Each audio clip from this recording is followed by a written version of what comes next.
Good morning, everyone. Thank you so much for joining us today. As Linda mentioned, we are the Harborview Capstone team. I'm Kristen. I'm Tobin. I'm Irene.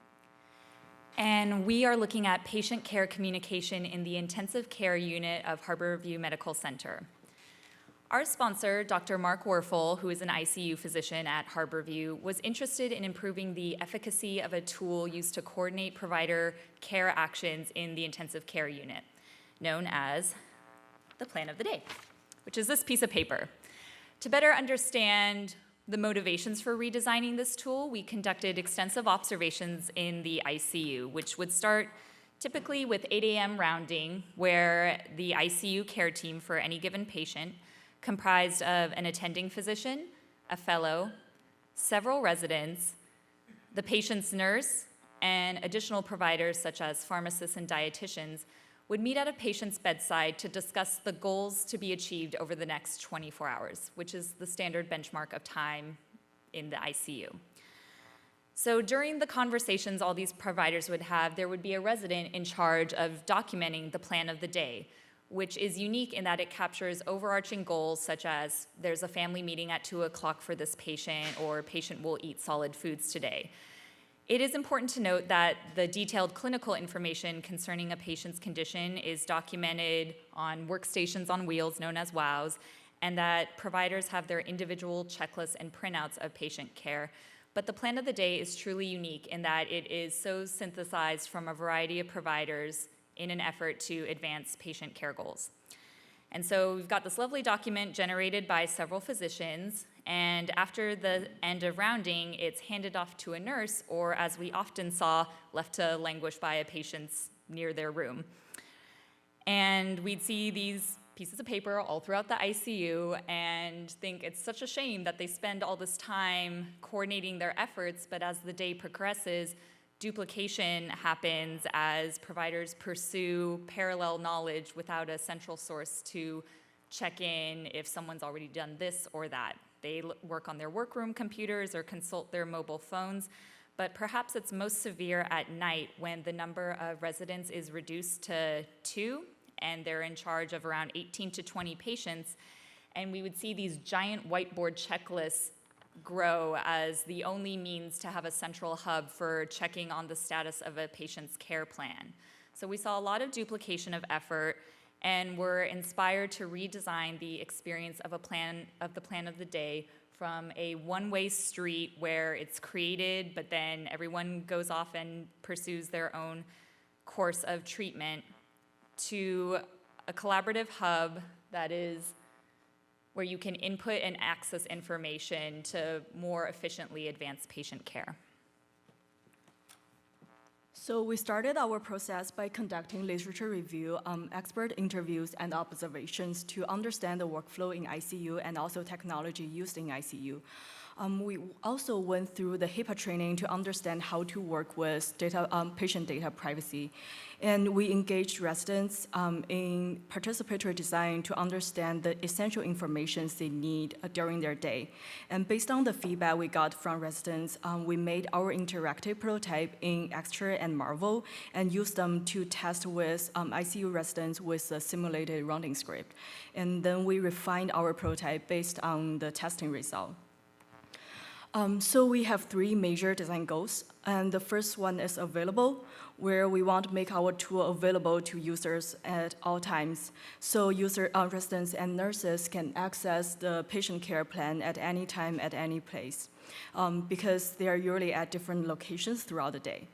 And second, we want our tool to support the collaborative work in the ICU. And we want to make the patient care status visible to residents and nurses at all times so they can collaborate more effectively. And third, we want to keep the good feature of a paper tool, which is simple and easy to use, considering the intensive workload in the ICU. So we designed ARC, a digital solution to improve patient care in the ICU. Our solution has 2 main parts. The first one is a web app, which focuses more on the morning round and night shift. And we also have a mobile app, which focuses more on the post-round time, especially when residents are on the go. So we're going to show you a short video that demonstrates our vision of how the solution works in context.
So now we're going to take a closer look at some of the interfaces we saw that were part of the video that are the core components of ARC. First, we have the patient's plan as it would be created during morning rounds. On the top, we have the patient's physician and nurse. These are highlighted since, due to ICU scheduling, the providers a patient have frequently change. Then we have the patient's past plans, the account that's currently logged in, and most importantly, notifications. On the left, we have every patient that's being taken care of by this particular ICU team, so you can quickly switch between patients and view their individual plans. Central, we have the plan itself, which consists of high-level action items and supporting tasks. To the right, we have a checklist, which is a medical protocol used by physicians to guide their treatment of their patients throughout the day. Now we're going to look at the mobile interface, which would be used mostly during post-rounds. Here we're going to focus on a conversation between two physicians about the results for an exam. We see that you can also flag a comment as an alert to communicate the level of urgency and importance of that information. Now, later in the day, we look at the night shift view, which is an overview of every single patient in the ICU and their care plans. This is analogous to the whiteboard we saw earlier in the physician's room. We see ARC we believe that ARC will change the way that medical providers work together by centralizing patient care plan data and becoming a hub for collaboration and communication. We can increase the ability of medical providers to give quality care and work together. Thank you for coming today, and with a special big thank you to our project sponsor, Dr. Mark Warfel, and the medical ICU team at Harborview Medical Center. We'd like to invite you to ask questions at this time.